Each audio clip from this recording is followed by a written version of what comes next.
अगर आपको एटम में से इलेक्ट्रॉन को बाहर निकालना है, आपने एटम में से इलेक्ट्रॉन को बाहर निकाला, तो मैंने बोला पहले ही कि जब एटम में से इलेक्ट्रॉन बाहर आता है एटम पे चढ़ती है पॉजिटिव चार्ज, क्योंकि एटम में प्रोटॉन्स की तादाद बढ़ जाती है।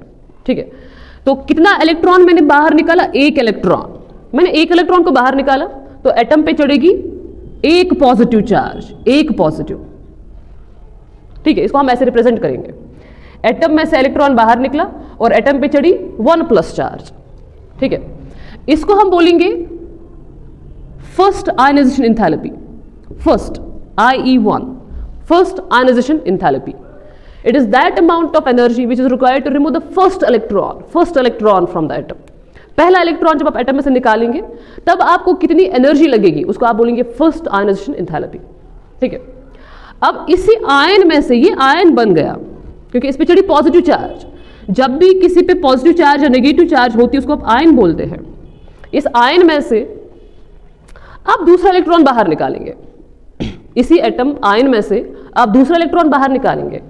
ठीक है, ये जो दूसरा इलेक्ट्रॉन आप बाहर निकालेंगे तो इस पे एक और पॉजिटिव चार्ज बढ़ जाएगी, गर्ल्स पे इस पे चढ़ेगी 2+ चार्ज, क्योंकि आपने दूसरा इलेक्ट्रॉन बाहर निकाला। और कितनी एनर्जी लगेगी ये दूसरा इलेक्ट्रॉन निकालने में, उसको आप बोलेंगे second ionization enthalpy. The amount of energy which is required to remove the second electron from the atom, इसको आप बोलेंगे second ionization enthalpy, IE2, second ionization enthalpy. Okay, ऐसे ही इस A2 में ये जो अब आयन बन गया A2+, इसमें आप तीसरा इलेक्ट्रॉन बाहर निकाल सकते हैं, थर्ड इलेक्ट्रॉन। ठीक है, ये थर्ड इलेक्ट्रॉन जब आप बाहर निकालेंगे तो पीछे एटम पे चढ़ेगी 3+ चार्ज, 3+ चार्ज।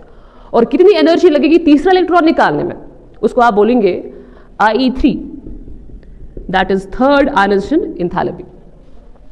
ओके, इन तीनों को आप बोलते हैं सक्सेसिव आयनाइजेशन एंथैल्पी, सक्सेसिव, एक दूसरे के बाद। Okay, so this is first ionization enthalpy, this is second, this is third. Total में आपने एटम में से 3 इलेक्ट्रॉन्स को बाहर निकाला और एटम पे चढ़ेगी 3+ चार्ज लास्ट में। जब पहला निकालोगे तो 1+, जब दूसरा निकालोगे तो 2+, जब 3 निकालोगे तो 3+ चार्ज। ठीक है, इस प्रोसेस को बोलते हैं आयनाइजेशन, और जितनी एनर्जी आपको लगेगी इसको बोलते हैं आयनाइजेशन एंथैल्पी। ओके, अब मसला ये है कि इन 3 में से कौन सा वाला ज्यादा होगा? क्या IE1 ज्यादा होगा, IE2 ज्यादा होगा, क्या IE3 का वैल्यू ज्यादा होगा? देखिए, ये आपके पास एटम है, इसमें से आपने पहला इलेक्ट्रॉन को बाहर निकालना है, उसको आप बोलते हैं IE1। फिर जब आपने पहला इलेक्ट्रॉन बाहर निकाल दिया, आपने पहले इलेक्ट्रॉन को बाहर निकाल दिया तो एटम पे चढ़ेगी पॉजिटिव चार्ज, 1+ चार्ज।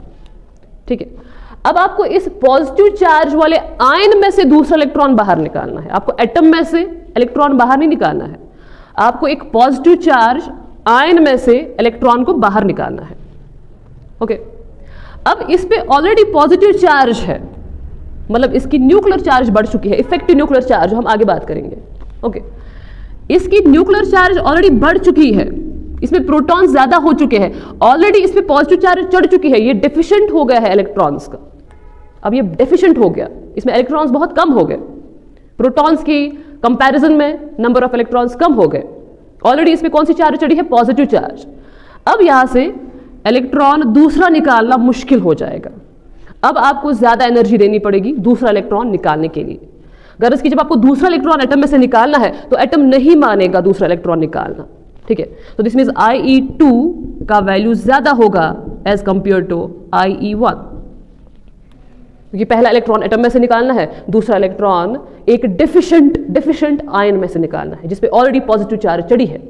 ठीक है, अब आपने दूसरा इलेक्ट्रॉन निकाल दिया, अब एटम पे 2+ चार्ज है, वो एटम हो गया है बहुत ही ज्यादा इलेक्ट्रॉन डेफिशिएंट। अब इस बहुत ही ज्यादा इलेक्ट्रॉन डेफिशिएंट एटम में से तीसरे इलेक्ट्रॉन को बाहर निकालना है। क्या ये एटम मानेगा तीसरा इलेक्ट्रॉन देना? बहुत ही मुश्किल से ये तीसरा इलेक्ट्रॉन देगा। मुश्किल जब खड़ी हो जाएगी तो दिस मीन्स आयनाइजेशन एंथैल्पी का वैल्यू बहुत ही ज्यादा बढ़ जाएगा। सो दिस मीन्स जब आपको तीसरा इलेक्ट्रॉन बाहर निकालना होगा तो आपको बहुत ही ज्यादा एनर्जी सप्लाई करनी पड़ेगी। इसका मतलब ये हुआ कि IE3 का वैल्यू बहुत ही ज्यादा होगा as compare to IE2 as compare to IE1। तो सबसे लीस्ट वैल्यू होता है IE1 का, सबसे हाईएस्ट वैल्यू होता है जितने आप इलेक्ट्रॉन्स वहां से निकालते जाएंगे। जितने आप इलेक्ट्रॉन्स निकालते जाएंगे उतने ही एनर्जी आपको ज्यादा देनी पड़ेगी। ओके